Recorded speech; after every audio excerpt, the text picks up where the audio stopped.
పానీపూరి తినాలనిపిస్తుంది కానీ డబ్బులు లేవు. 50 రూపాయలు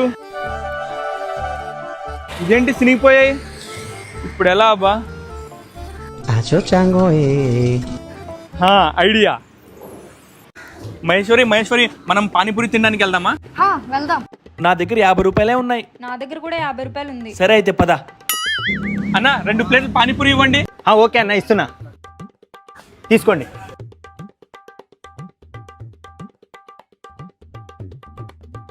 అన్న ఎంతైందన్నా? 100 రూపాయలు అన్న. మహేశ్వరి నీ 50 రూపాయలు ఇస్తావా? ఈ 50 రూపాయలు నా 50 రూపాయలు కలిపేస్తాను. తీసుకోండి అన్న 100 రూపాయలు. అన్న 50 రూపాయలు చినిగిపోయింది. ఏంటి చినిగిపోయిందా?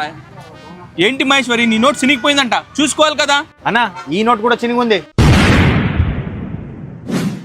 వీడిని బకరా చేద్దాం అనుకుంటే నేనే బకరా అయ్యాను. నేనే అడుక్కునేవాడు అనుకుంటే ఈమె నాకంటే దారుణంగా ఉంది.